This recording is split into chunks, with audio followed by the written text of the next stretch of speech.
you're talking to someone and they're not listening, shut up. Just stop.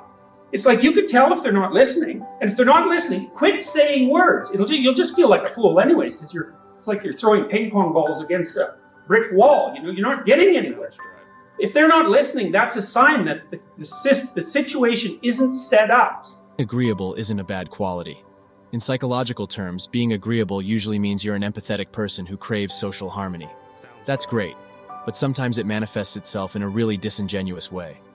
We live under this misconception that saying yes, being available, always at the ready for other people, makes us a better person. But in fact, it does quite the opposite. You get stressed and anxious. You're viewed as a patsy. It's obvious to see how this becomes a problem.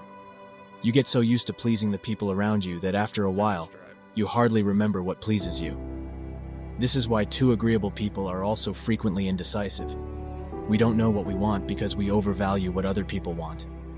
Agreeable people, especially if they're really agreeable, are so agreeable that they often don't even know what they want because they're so accustomed to living for other people and to finding out what other people want and to trying to make them comfortable and so forth that it's harder for them to find a sense of their own desires as they move through life. And that's not, look, there's situations where that's advantageous, but it's certainly not advantageous if you're going to try to forge yourself a career. That just doesn't work at all. Kind of understand that. Now, the advantage to being agreeable then is that you're good in teams and you're very much likely to give other people credit. The downside of being agreeable is that you're not very good at putting forward your own interests.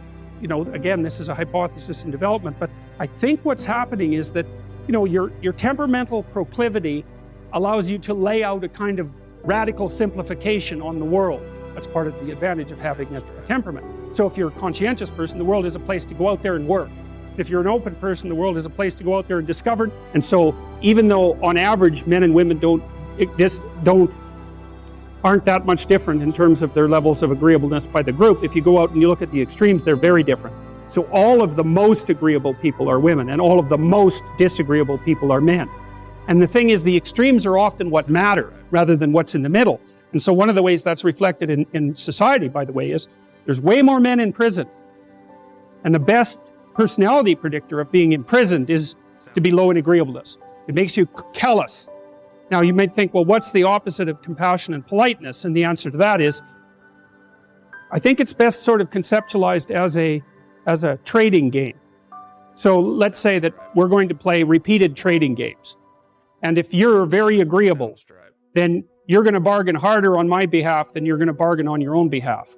Whereas if you're very disagreeable, you're going to do the reverse. You're going to think, I'm in this trading game for me, and you're going to take care of your own interests. Where an agreeable person is going to say, no, at best, at worst, this has to be 50-50, but I'd like to help you every way I can. One of the things you have to be careful of if you're agreeable is not to be exploited, because you'll line up to be exploited. And I think the reason for that is because you're wired to be exploited by infants. Society tells us we're supposed to want to do it. Don't add value versus doing things. You don't want to do that, do at value. Don't do it. Don't do it because you feel like you have to now do. You should work out and be healthy, obviously, but find something that you like to do. Being nice is something we're taught from birth. When you're 3, you've not grasped that barging someone out of the way for the red trike is considered impolite, so an adult says play nice. And we learn that it's a good thing. Did you know that being nice can make you more stressed, less likely to get promoted, more likely to suffer burnout, mentally and physically ill, and even impact your ability?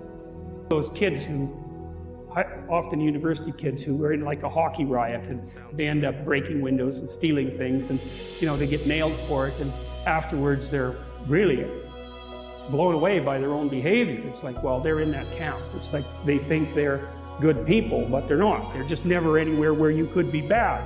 And as soon as you put them somewhere where they could be bad, it's like out it comes, just like that. And that's really worth thinking about, because most of you, many of you, but not all of you, I suspect, have never really been somewhere that you could be really bad and get away with it. And so you might think, well, you wouldn't do it, but people do it. And if you give in to that temptation, which you often will, then it wins, and because it wins, it gets a little dopamine kick and it grows stronger. Anything you let win, the internal argument, grows. And anything you let be defeated shrinks, because it's punished. It doesn't get to have its way. So that's another thing really to remember. Don't practice what you do not want to become. And because they're neurological circuits, you build those things in there, man, they're not going anywhere. You can build another little machine to inhibit them.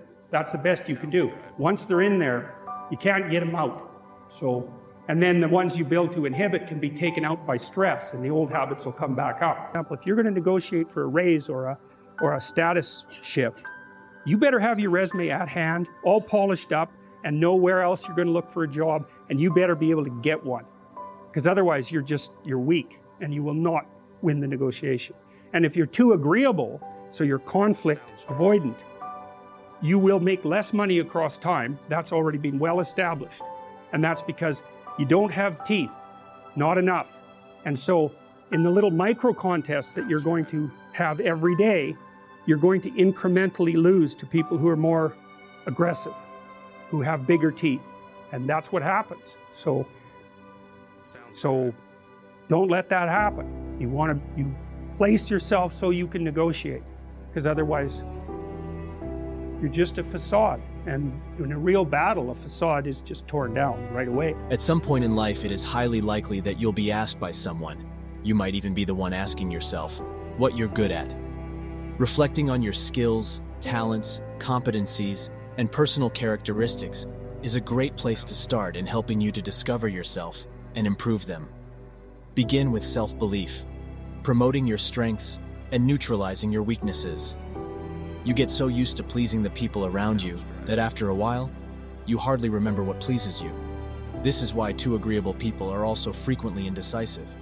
We don't know what we want because we overvalue what other people want. If you're going to have faith in truth, it can't just be, did I get what I want in the next second? That's not faith. It's like, no, this is the other thing too that you got to understand.